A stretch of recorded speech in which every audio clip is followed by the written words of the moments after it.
It is very rare that you get to see Alchemist in person. You gotta hold that thought for me. It is 16 minutes after the hour 1 o'clock and the month is August. My name is Kabelo SirGift Kang. Welcome to the Ink and Think podcast, where my guests today, they're the very epitome of what Woliso Inca once said, that the tiger does not proclaim its tiger truth, it just pounces. My guest today is theatre duo consisting of Langa and Mahlatsi Mokgonyana. We're going to be talking all things Tswalo and theatre. It is a book, it is a theatre piece, it is a work that keeps on giving. Gentlemen, thank you so much for joining me. Thank you. SirGift, thank you. Listen, it's good to be here. Yeah, but at least you have. I know, Tomohauma. Yeah. Thank you so much for giving me yet another opportunity to have a conversation with you guys. You guys are no strangers to awards. It's like one moment you sleep, Mahlatsi has won this, you woke up, Billy has won this. I think I should start this by saying congratulations to the both of you for all the awards, Sure. starting with the Standard Bank Awards Away. and then coming with the Male and Guardian. Maiden Garden. Actually, whether you are a professional influencer, but when go Instagram, whether it's like you are the original, recognized, you know. So let's talk a little bit about the awards. I'm gonna address the question to you, Mahlatsi. Reason being, it's because you once wrote something that resonated with me a lot. You once wrote, black artists are not given enough grace to fail. So I would imagine with all these accolades, people are expecting a lot from you guys. So I just want to know from you, Mahlatsi, first, do you guys still have a room to fail? Do you still guys have a room to explore? Do you guys still have a room to be vulnerable and play with ideas? Yeah, I still think there is still that room to fail, and it will forever be there, I think. I think the minute you start not caring about failure, that is the moment the real failure will start happening, because I think for us, it's that thing. I think a thought just came into my head, right? But I will share on that thought. This thing of risk, right? Silo Mage once mentioned this quote from, I think it's Lawrence Fishburne, about, they were asking him about risks. What risks are you taking in this movie, in this role? And then he spoke about, as a black person, you are always at risk. So our nature is always at risk, is always faced with risk, whether it's risk of arrest, whether it's risks of losing money, parents, economic stability, whatever it is, there is always that looming risk. And I think it also goes into the creative process as well, that we do not wish for failure. Of course, we do not wish for failure, but then we always push the boundaries, and then that's where risk comes from. Will people understand what we are trying to do? Will it work with the performers that we are collaborating with? Is it actually working now in this new avenue that we are trying to take in terms of creative process? And I think there is still room for us for more failures, for more less good ideas that we can explore, that are very impulsive as well, that are very instinctive. And I think it's that once there is an impulse to do something, we follow it, and that's where the risk is, because there is no assurances whatsoever that are people going to be receptive to this thing. But is it also about the people all the time, or is it fulfilling my own passions, and I feel so strongly about this idea of fulfilling this quest of art while you are thinking about whether it will fail or not. And what is failure, what is winning, what is loss, what is all of those things, then they come into the picture. Certainly there is a bit of pressure that comes with winning awards. You want, that doesn't, because people are like, we want to see now, after they win this thing, what are they going to make? But then we don't let that affect us. The mandate is very clear. It is to serve, and is to serve our audiences justly. Whether they understand it or not, they will always see where we are trying to go. And then that is always the quest. So. Yeah. I think that's amazing. Bill, I'm going to bring this question to you. The last time we had a conversation was probably like 7 years ago, if not 5, and so much has changed, including these awards that you guys have received. Can we talk about that journey from that point? Maybe we can talk about from the inception of Theatre Duo, the visions that you guys have up until this point. Are these things that you're achieving where they like at some point you're gonna attain such awards? At some point people are gonna like know us, because it's like you guys are also teachers. Not only are you just creators, but you are at a point where you are able to share your art. And I think it's a privilege where you are at a point where you are able to share, and then somebody is able to listen. It means they see something in you. So I want you to like take us through that journey, the hard work that you and Mahlatsi to a point where today you are one of the 200 people influence. Yeah. No, I mean, I won't lie. We dreamt about these things. These things we wanted, because they do matter to some extent, especially in the economical scheme that we're in the country as makers and creators. Acknowledgement really means something. To some extent, it does shift the economy. And 7 years ago to now, yeah, man, it's been amazing also, like how we've managed to stay true to the quest of what we're trying to do and the community we're trying to create. We've managed to add a code to the Theatre Duo. I think 7 years ago when we were together, when we were with you, we were the Theatre Duo. But now we're the Theatre Duo and co. So, meaning there's more than us now. It is a particular community that we're trying to create that has a particular way of thinking, a particular school of thought. And our love for storytelling, for friendship, for relationships is kind of manifesting through the works that we're making. And it's been a beautiful journey to also heighten some of the relationships that we are making. And to also formulate new ways of making. So our quest towards storytelling becomes more difficult the more we get these accolades.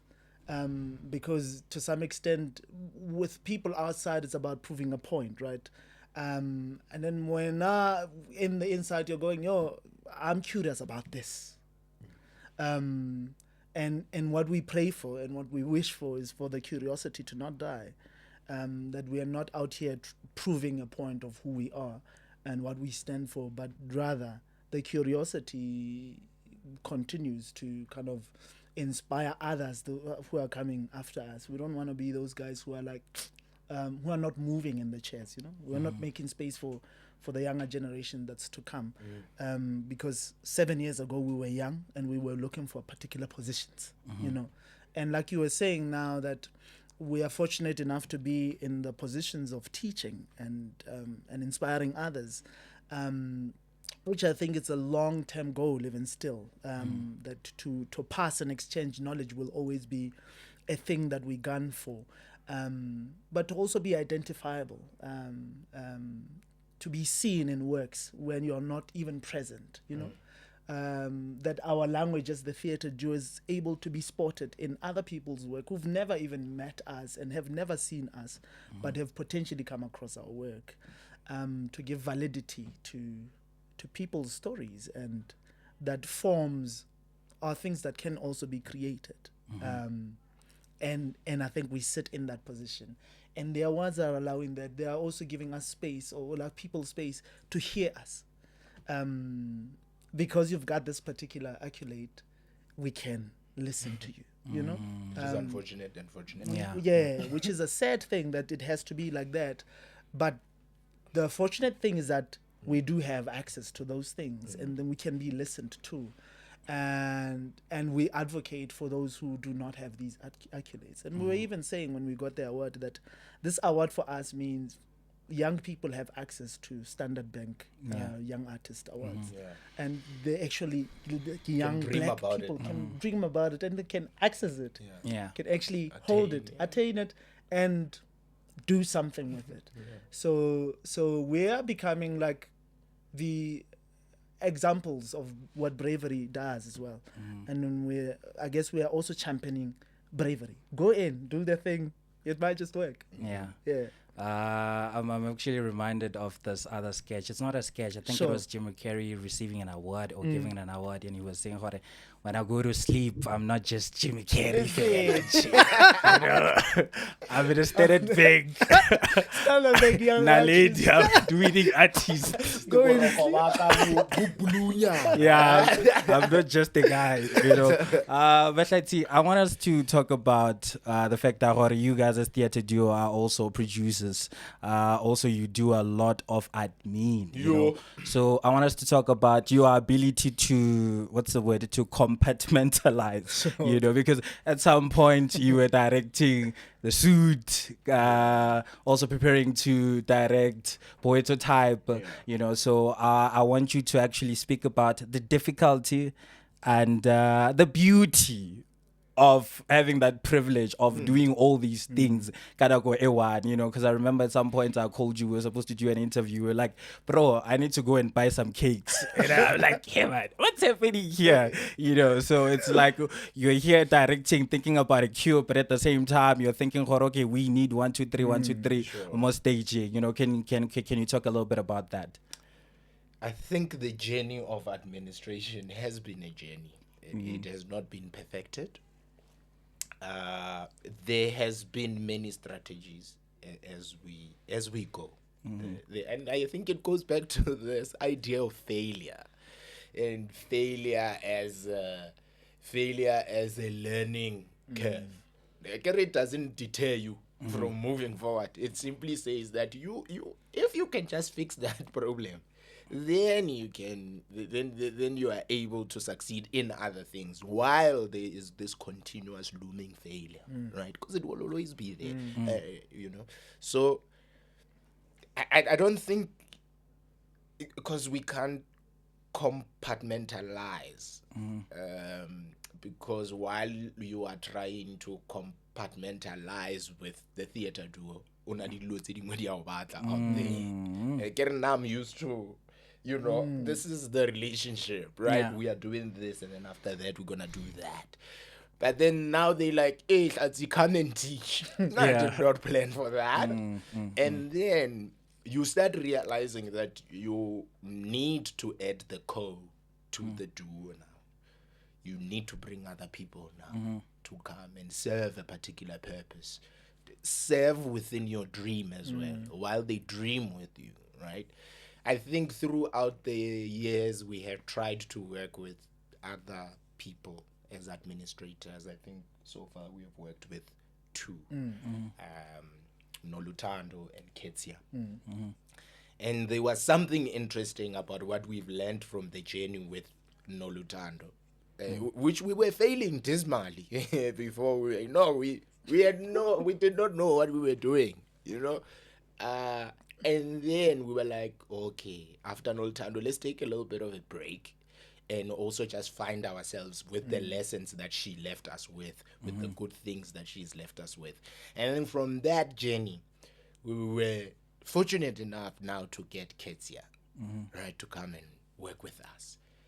Then she left this, and you start realizing how lazy you were. You did not even know what you were doing on all these 2 journeys. You're like, I did not know what in the world I was doing. There is like, because now I get it now, she has an opportunity now to go further other things as well. We champion that spirit. We champion the spirit of you cannot work with us forever. You must go. You must go. You must go home, and you will come back home. Go fetch the tools when we are ready, and also when we are financially stable. When we can afford you, you will come back, and then you will serve in this journey. And hence I'm saying I'm resistant towards the compartmentalizing thing, because I do think throughout the years we had to realize that we cannot do everything. I love that. I think what we can only do is do quality control. There is a lot of quality control that goes behind closed door. No, it can be hectic, Why did you take out that image? It's not good. Let's go back. You get what I'm saying? So there's a lot of quality control, like amongst even with the collective, because we work as a collective. There's other people who are saving other things. So there's always, and those people you only bring them in because they have the same vision as you do. So I'm saying my way of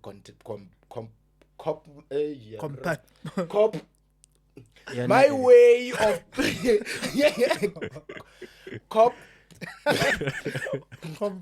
compartment Yes. my way of compartmenting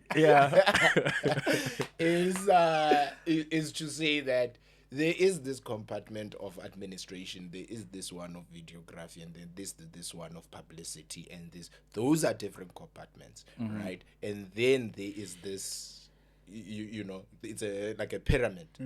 So there are others who are saving this, and then there are others who are saving that. So we'd rather distribute leadership as we think it should be, so that also we sort of in a way disappear, that people start viewing our work rather than viewing us. I think Bills has touched on that, and we can never do that if we are constantly trying to have our hands on everything, right? The people must usher the word of the duo. The gospel of the duo can only happen. It must be preached with disciples. They must go knock on doors and say, "Coco, we usher the word." So other people shall usher the word, on our behalf. It's like that thing of once the show opens and then reviews start going, you don't relax on the marketing, right?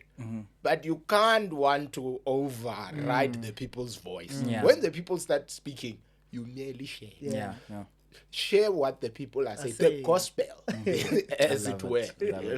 So I think the element right now, I would say, because Ketia has went on to pursue other things, she is still ushering the word of the duo. Absolutely.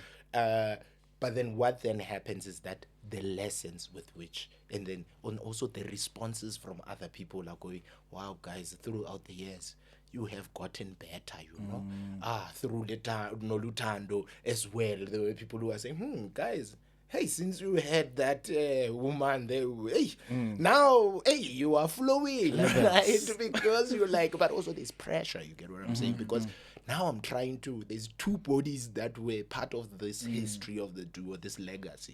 Now what then happens is that we need to live up to that legacy. Live up to that legacy.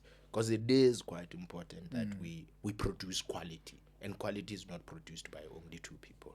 That is very, very impossible. It is very impossible. Because there's other things that we also want to achieve. So it cannot happen in isolation and working in silos. Everyone is welcome. It is an invitation to come. Yes. If you want to be part of the core. If you want to be part of the collective. Makes sense. Then our door is always open. And we always try.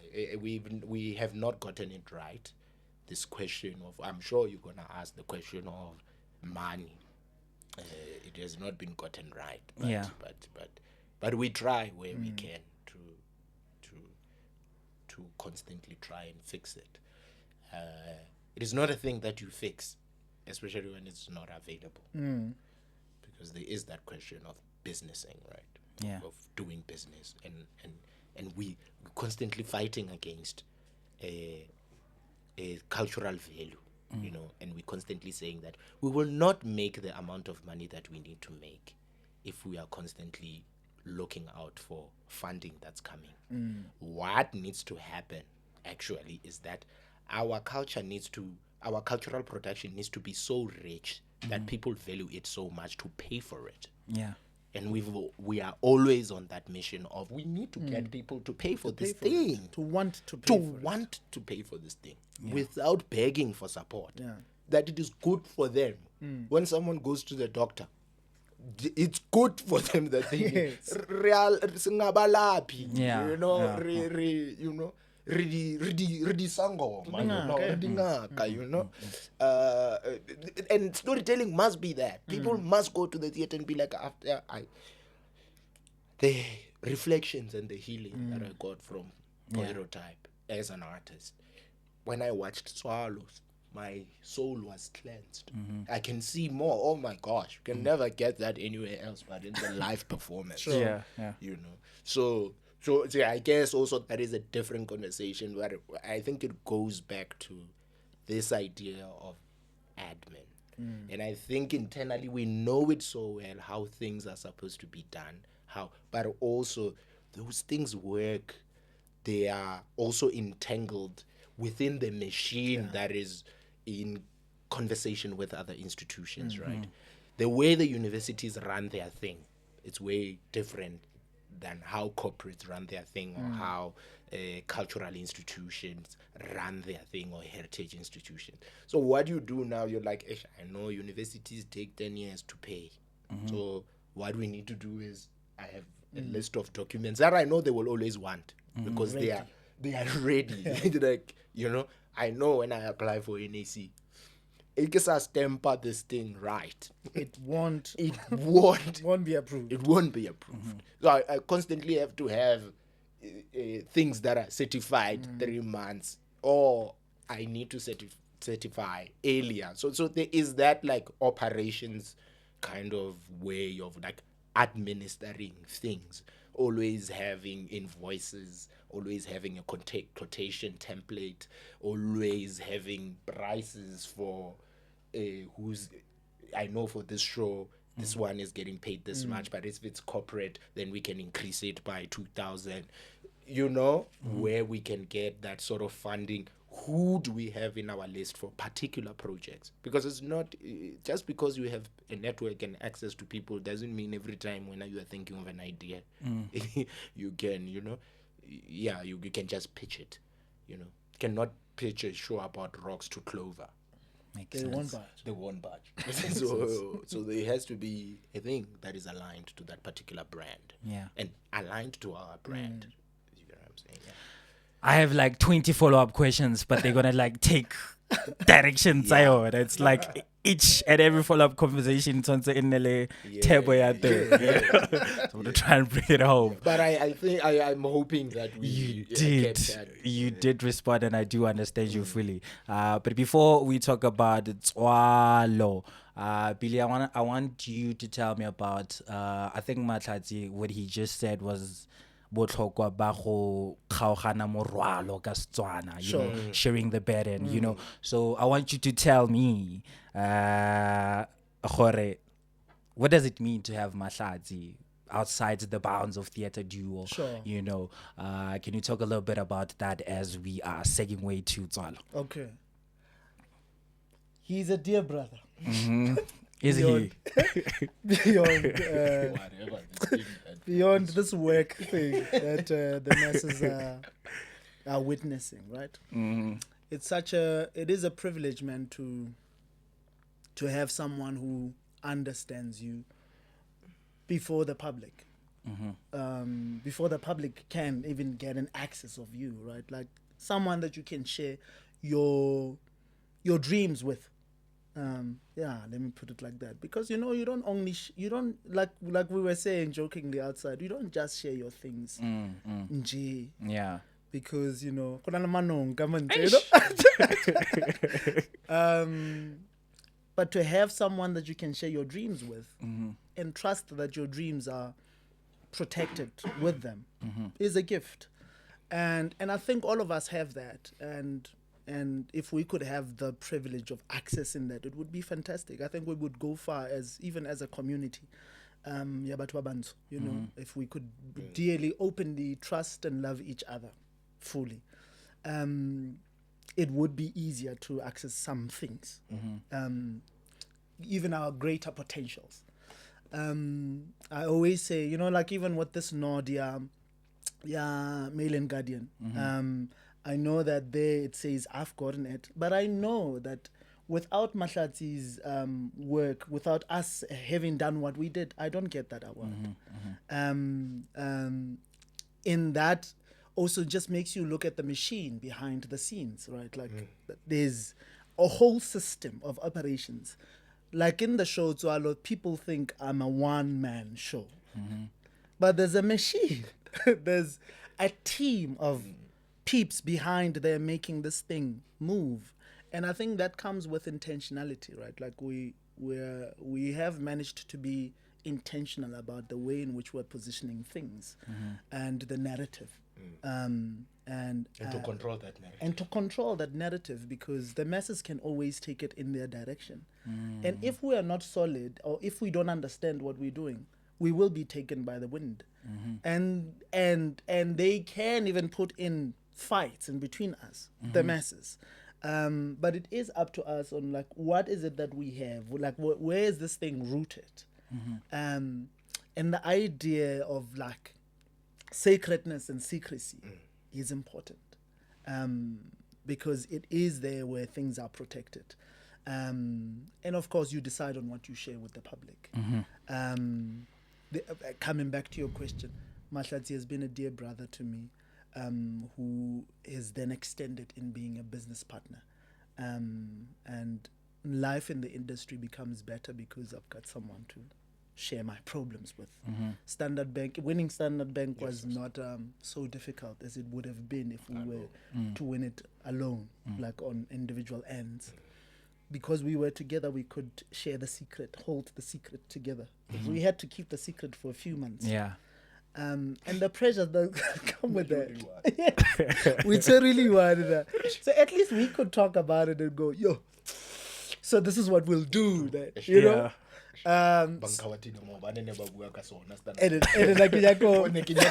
Only one But now to have a partner in this crime, it's easier than to maneuver. And I'm grateful for that.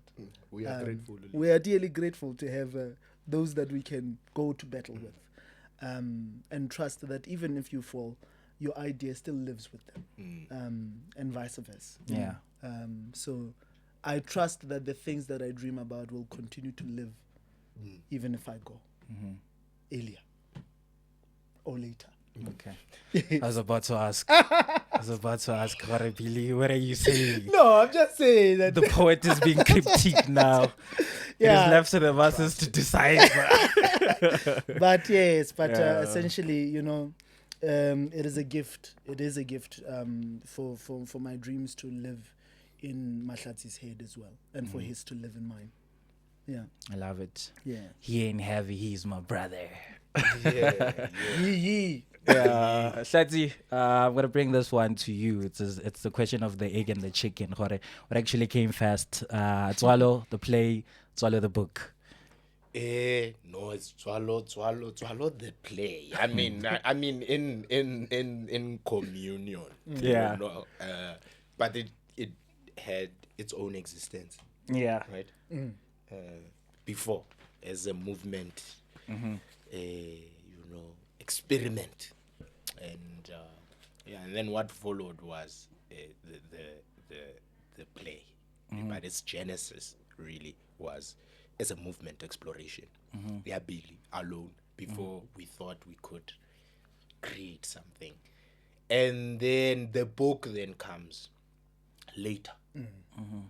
After like 3 years of chasing a dear publisher. Like literally we would do the show in Cape Town so that this publisher Comes to see. comes to see it. And every time for 3 years he came to see each and every season. Can the three of us come from Limpopo? Vince? Yeah. And kana kwa rena Jenny ya rona ya Standard Bank refita kwa wena. Hey, that was quite a full circle vibe. Yeah. So yeah, the show comes first, and then the book comes later. But the genesis of the idea was born out of a movement exploration, Langa, Yeah. So I think Yeah. Billy, the inception, the beginning, the birth, the genesis of Tswalo Sure. as a book. As a book. Yeah, how does it come about? And also, I want you to answer the question, what kind of mind conceive these things? Because what you guys did, you beautifully meshed the art of storytelling and poetry, as a theater play, the body, it's an entanglement. Sure. I mean, man, like Mahlatsi is saying that the exploration was movement. And I think the words that we had there were birth, life, death, men, women, children, you, me, us. Last part of it. Yes, the last part of it, which was acting as a synopsis of the work, but also as the artist statement. It was trying to be without words. And speaking to Mahlatsi about it, Mahlatsi was like, "Yo, man, let's write it. Let's bring life into it with word." And the genesis of the writing as well was like this terrible bad lecture of how man came about into the world and what human beings are facing. Yeah. And I think our first read of it, Mahlatsi was like, "Yo, man, this thing is so bad, man.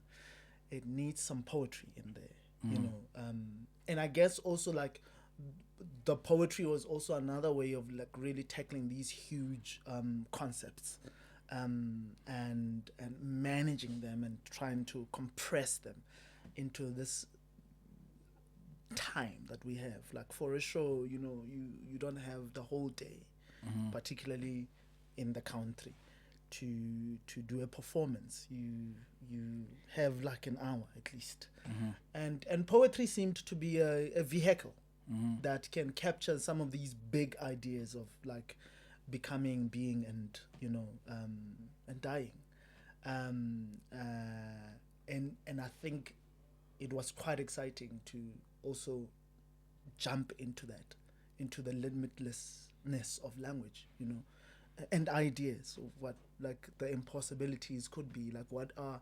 And I remember even in our conversation, it was like, "Yo, it's this kid, man, who remembers the day he was born." Like that was one of the inceptions of like really writing, the material. What does that look like? Yeah.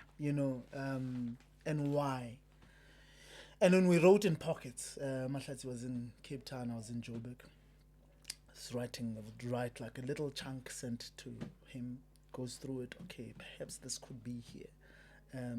How's about you write something about this woman, an ode to her, love story towards this mother who gives birth to this child who remembers this. And all those little vignettes were kind of also carving an arc for this character that we're trying to bring to life. And part of our biographies also, the autobiographical narrative makes its way into the story. Our childhood memories, relationships with parents, the idea of loss, all these philosophical existential questions that we personally have in our lives begin to make their way towards the text, which then makes it easier and relatable. And we begin to believe in the material because it is the personal now that we are engaging with. And the license of poetry as well became accessible. And I think also performatively, because we of course we were thinking about publishing, but we're mainly thinking about staging. And the physical poetry as well comes across as well. That, okay, to manipulate space, how would we do this, And Mahlatsi's design with lighting kind of also dictates on how the mood of the text dictates the parts that the writing is broken into. They then become actually parts. And I think even in the way that it's lit in parts. You can feel a part ending and then another one beginning, So the workshopping of it kind of really crafted even the publishing and the manner in which we wanted it to be published in. So it was in the crafting, it was in the workshop, it was in that collaborative spirit of writing as well. So in consultation, then the material happened. I love it. Yeah. All right, I wanted to talk about language, but before that, there's a question.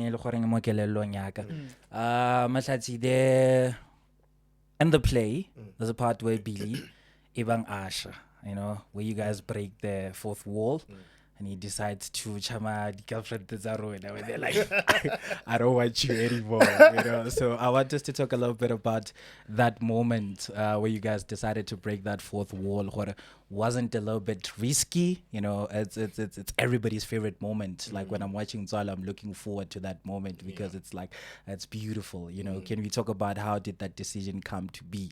It's again. Normally before this moment, this guy would have done this amazing poem, Gaspedi, Aretam Sadu. And then after when me, and then she goes, what, me? I'll get away now. and then he starts to sing for her. When did it happen the first time that we did it? More platform, it wasn't the even in Cape Town? Yeah, the first run of it. The first performance of it. The first performance? Yes. Of it. Oh, and then it happened the second day? Yeah, the second day. Oh, yeah. Yes. Ish. I don't, can I be honest? Yeah. I don't know what gave us that the kind of idea. Because it was the second. I think he just felt lonely, man, so removed, because he does this thing the first time. He goes, so the first breaking of the wall actually doesn't happen when that happens. There is a particular moment where he says something around water, whatever.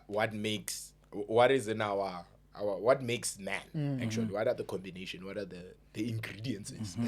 Right? And then he says, okay, give me the last one. And then they don't. And then he says, it's this. And then the audience kind of gets a bit comfortable, a little bit like, oh, okay, is this the game? We are the cocktail, And then I found that very interesting that he did that. It was just a moment, And then I was like, hey man, Pills, since we have that, let's do it in 3 parts then, because even the singing came later. Yeah.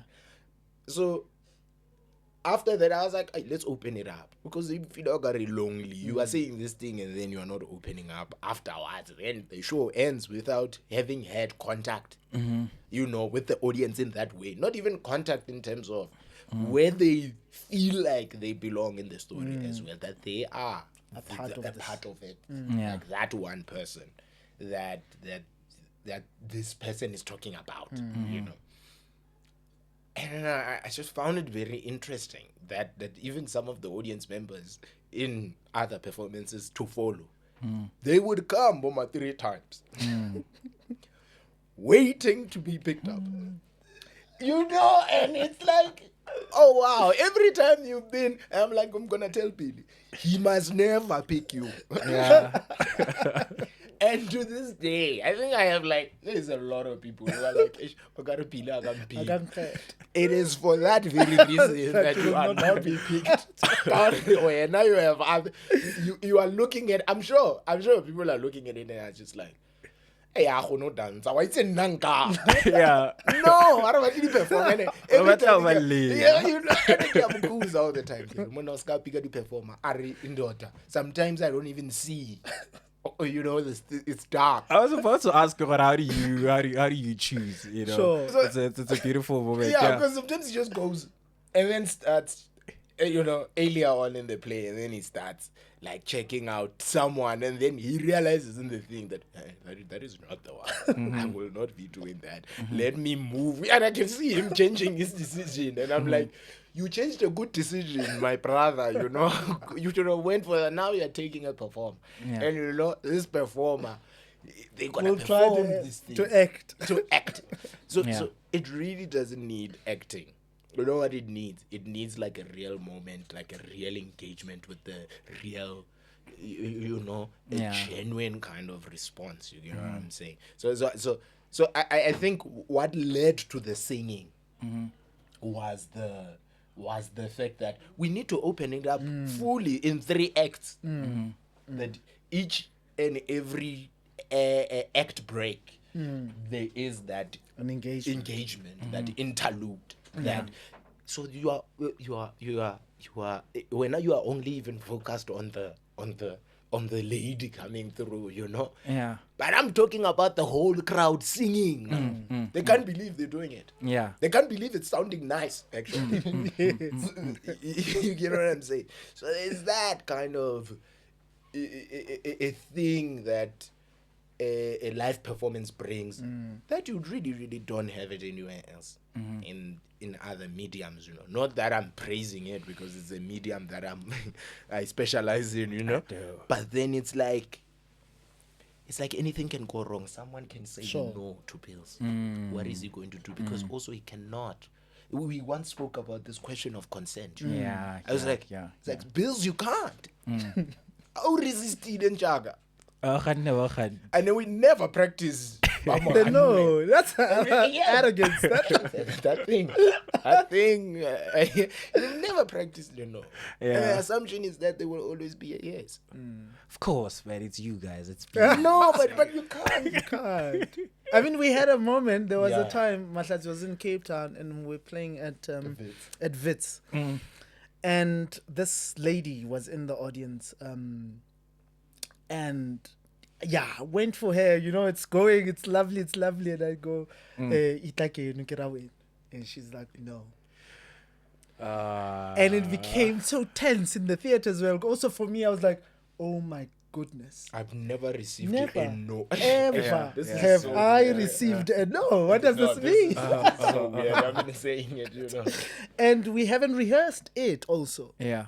Because remember, this is it's a show, right? Like Yeah. at the end of the day, you know, it's on cue. You know, like If this thing does not happen, this what do part you do? now, what does this mean? Like, what do I do? You know, like also like I'm wondering. I'm like, yo, I'm thinking about Mahlatsi at that point. I'm like, whatever decision I make here, I don't know what it means. You know, at the end of the day, because we haven't actually done this bit. Yeah. And of course I've had to improvise on that moment, you know. And you can tell also the audience is so tense going, why is she doing this? Why is she saying no? Why? Flip, maybe you could have chosen me. I would have said yes. We would have made the story go forward. And they can't change the decision. And now then, we yeah? can't change the decision also because it's going almost against what the text is trying to communicate, right? And that coercion now, like I'm having to work hard to coerce, you know, go, it's okay, it's fine. I'm Yeah. actually not trying to put you in the limelight, you know. Yeah. And And to then you are you're working against cohesion. yes, working against coercion as well. You're going, let me I mean, find a way to make this comfortable, actually, to not try and put you in the limelight. It's not even about showing you off or making people look at you, you know. It's just about the moment in the play. If you let could me assist- accept. yes, Let me also accept the no and find another way of taking the story forward. And then what what I then managed to do in performance is to go sit, because she said no to coming up on stage. I went to sit with her, which was then also respecting that no of like, I'm not gonna go up on stage.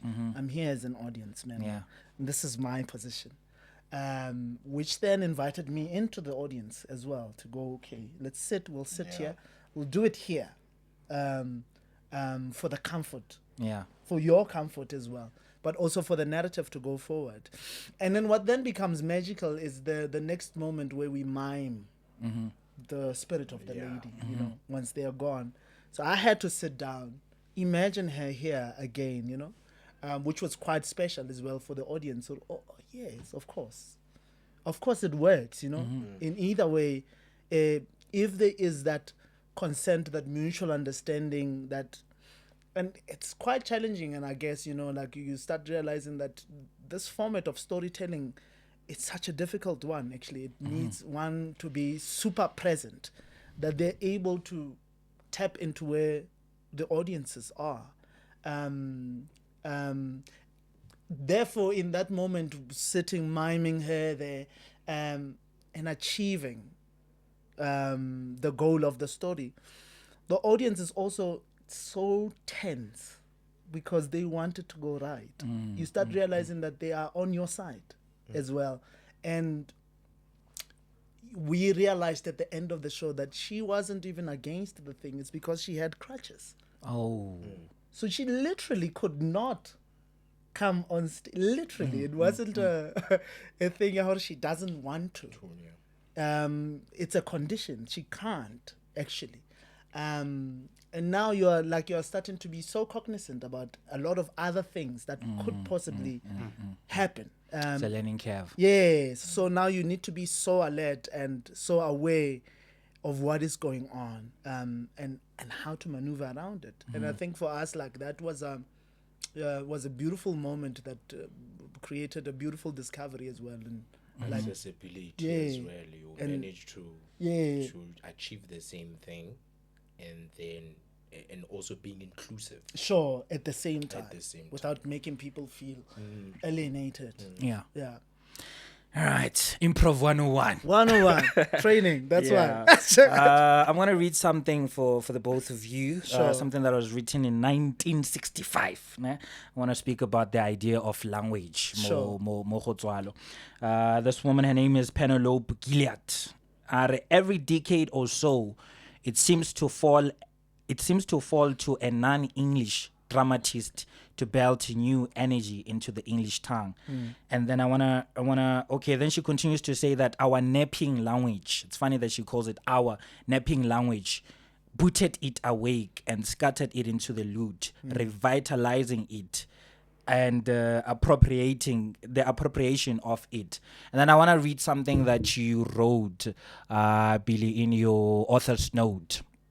You said that with this text, I did not want to steal away from my language. I chose to speak my indigenous language in English to maintain its archaic nature, its difficulty to understand, its analysis in reading, its cadence, its music in performance. To translate it, it would mean to dilute it and to make it less concentrated and trying to accommodate the other, a different space and time altogether. And then I was just reminded of something, Tswana, we say, so it's sort of like soup, you know. It's the essence, you know. There's so much. I'm not sure, but what yeah, it's sort of like taste the momogano. But obviously, how we translate into the English is going to be like the essence of it. So I want you to, the both of you, to speak about that.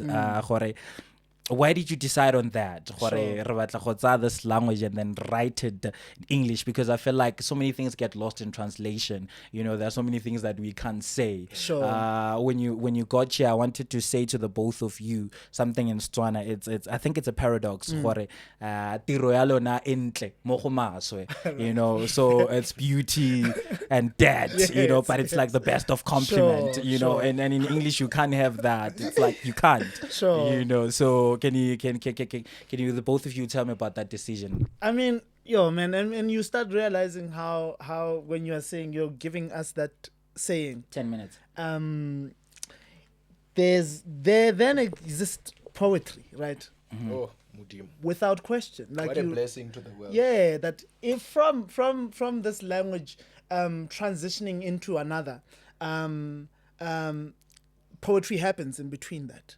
And I think that's what we then discovered, that we don't need to necessarily be poets to write this poetic text, because our language already has the immeasurable amounts of poetry. It's already in the language. Rukusu. Murukusu, my brother. You know?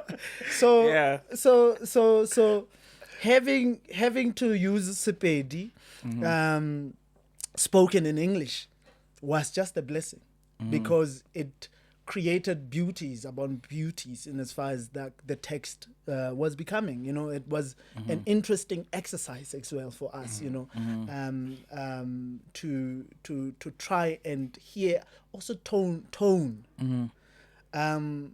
to make sure that when he speaks from Sepedi into English, it doesn't sound like Obolela another language, but it is the same thing. It's the same voice. It's the same tone. Meaning is sourcing from the same place. There's no moment of translation happening, but it is all from a particular understanding and a particular psyche. Yeah. And even our people begin to hear the story. Yeah. You start realizing that it may sound like it's English, but you start realizing that it isn't. A lot of people also say in a lot of interviews, they say, "Yo, Tswalo, man, it's like, what is it like in Sepedi, ne?" And we go, yeah, but technically, when you read it, it's 90% in English. But you start realizing that people, even when people engage with it, imagine it, Gaspedi. Because there's that context and culture. Yes. Oh, now not the calabash you go. But like you said something, Jorge. You were saying, Jorge, I think it's in your director's note. You were saying, Jorge, simplifying and explaining to try to be accessible to a certain audience can easily take away from the poetry, and thus creates a literal interpretation of the work rather than a literary work that engages in its audience with a particular imagery that is very symbolic of the African language, African cosmology, and African traditional and religious practices. I get the sense that you guys were purposefully making Tswalo to be like very, very complex. You know, hence I said, "Oh, it's an entanglement." It's like a beautiful thing, but And you know what? I think it's Achebe, you know, speaks about that. Yeah. He's questioned on his first novel being in English. You know? yeah. Because the guy, the Ugandan scholar, yeah, it was Letla Mosecha, you know, Ubuaka, what is an African? What is African literature? Is it literature written in our own language? Is it literature written in English, responding to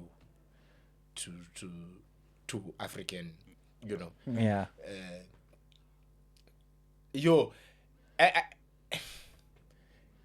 I think we are heading towards where Achebe is going, you know, because then things fall apart. It does a lot of those things where he speaks about the kola nut when it's crushed as you know, as a saying. Sure. And that saying can only African be proverbs and what they- Yes, yeah, you know, that thing can only be understood by a person who lives with kola nuts. Yeah, You know, so there is that thing of which also brings us to that thing of, then why can't we just write in our own language? So it is debate, you know, this debate that must be had actually, because it enriches our way of being and our way of telling stories to the world. Because remember also, it is unfortunate we are the people of the globe, you know, and then is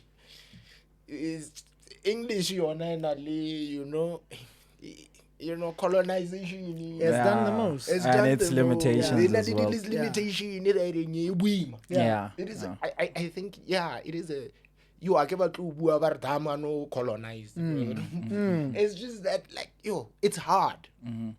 It's hard, particularly for the medium that we do. You get what I'm saying? Yeah. I mean, of course, you know, the Spanish can, Sure. the Germans can, because they made room for those things to happen. Yeah.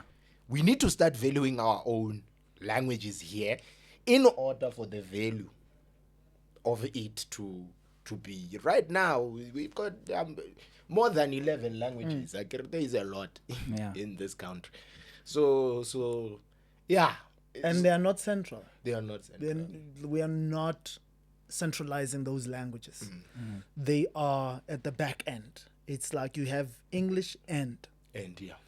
um, So that value of it, Yes. we must value it a lot. I don't think there we are just trying to we're trying to find this balance, and also what we wanted to do was what can we find in our own languages that can exist in other people's languages. languages. Yeah.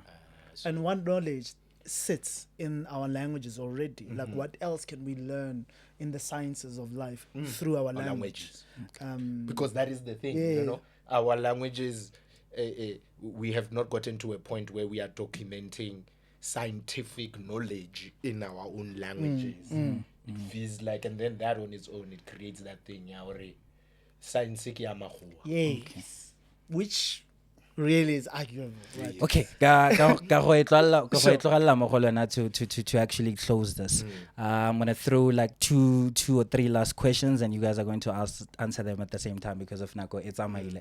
Mahlatsi, I want you to answer the fact that of course in the book Tswalo, it seems like creation is also is always synonymous with war. The writing speaks about deities fighting, and then one wonders, are we probably born to be like always in war? And also the book also seems to be questioning the fact that we are tone deaf, we are drinking the verbs, at the time people are dying somewhere, So I want you to talk about that, and then Billy, in closing, I want you to talk about the fact that did you purposefully incorporate all the stories of creation in Tswalo, the fact that we are from stars, Ramasagana, and from the cross, and also you talked about the God who's a he from the biblical books, and you also spoke about evolution, man and woman. It's sort of like you were being purposeful. So I want you to talk about that after Mahlatsi Tswalo. Sure. Do you still have time? 3 minutes. Okay. And I think you put it right. It is a question more than anything. Are we born to constantly fight each other? Yeah. Because also that process of being born, whether biologically or whether being born again, in however many ways it's a war. Yeah. It's a labor of sorts. Yes. So I think it is a question. Are we being born to fight, or are we fighting while we are being reborn and born? Blood is always involved. Yeah. Oh, wait. Yeah, I'm still thinking about that. But yes, we were very, very intentional about bringing in a couple of these perspectives around being born, living, and existing, from the scientific perspective, from the African traditional cosmology, from the biblical references, and I guess we were also kind of trying to say, yo, man, all of this is trying to become one thing. Yeah. And these are different pathways of accessing this same thing. And also, is chaos bad? So the order that comes with that, and perhaps existence is just trying to find balance for chaos and order. Therefore harmony, yeah. Raulebo was a gift. Go leboga nna. You're a gift. I was also planning to ask you questions about the idea of being preconceived, but I think you did speak about that. This is a person answering the fact that what was happening before. Sure. I know you said I always thought and still think that we are asked to be born because we saw gaps that needed filling. This is going to be my quote next time. I'm kidding.